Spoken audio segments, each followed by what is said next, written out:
Today I'm going to talk about bowling. You probably played the game of bowling, or you've seen your parents play it, or if you're really unfortunate, you've seen it played on television when there's nothing else on. The object of the game of bowling is to throw a ball at another object in an attempt to knock it over.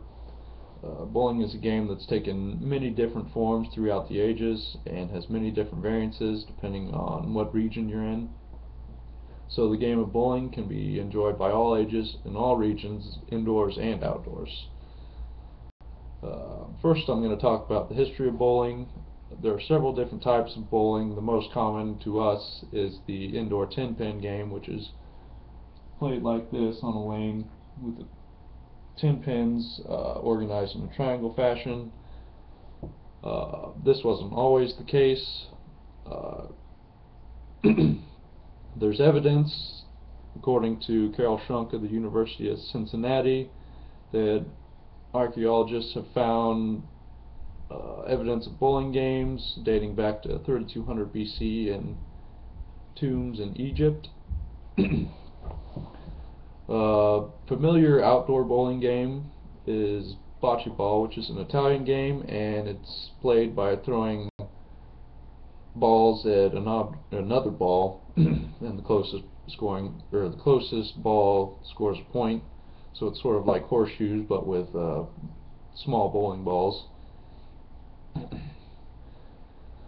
And the 10-pin game is most common in the United States, but it wasn't always this way. Initially, the 9-pin game was most popular, and the pins were organized in a diamond fashion rather than a triangle like 10-pin. But the problem with that was there was a lot of gambling, so states started to outlaw the game of 9-pin in 1841.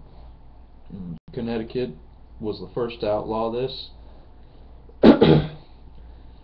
And in response to that, people came up with the idea of 10-pin, seen there.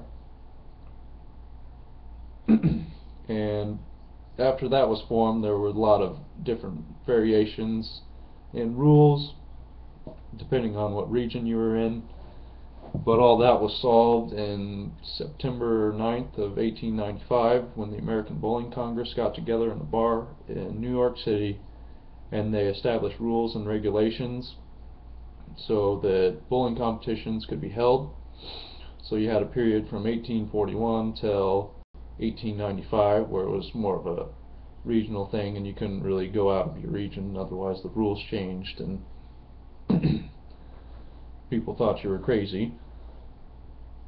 Next I'm going to talk about how to bowl, rules and regulations. The game of bowling is played on an alley that is 63 feet long from the front foul line to the rear pins, and the lane is 4 feet wide with gutters on each side. The object of the game is to throw the ball, hit the pins in the back, and knock all of them over in 1 or 2 throws. If you knock it over in 1 throw, it's called, if you knock all 10 pins down on the first throw, it's called a strike, and it's denoted by an X.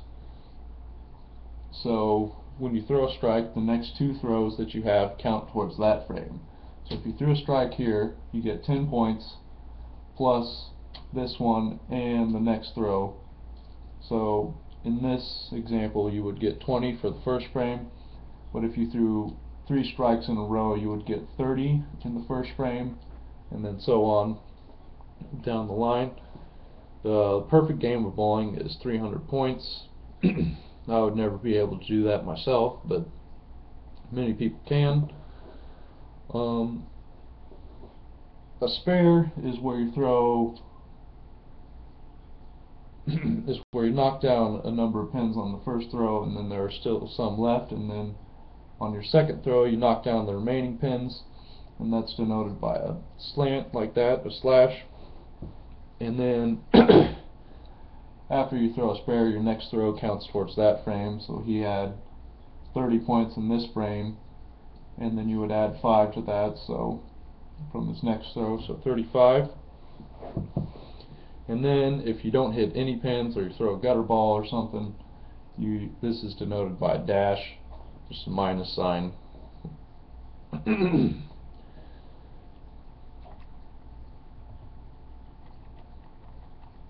in the 10th frame, you get 3 different opportunities to throw a strike. So instead of just 2 like these, you could throw a strike here, and then another strike. Or you can throw a spare on the first 2 and then throw a strike or however many pins in the next one. Bowling today, there's a lot of different places to bowl. There's many different bowling alleys. The current major governing body for bowling in the United States is the United States Bowling Congress. The USBC is the result of a merging of the American Bowling Congress, the Women's International Bowling Congress, and the Young American Bowling Alliance and USA Bowling. And the game of bowling has a colorful past and strong roots and is around to stay. Many different bowling alleys can be found all across the United States and other parts of the world, and bowling can be taken as seriously as you want, and it can be as fun as you want to make it.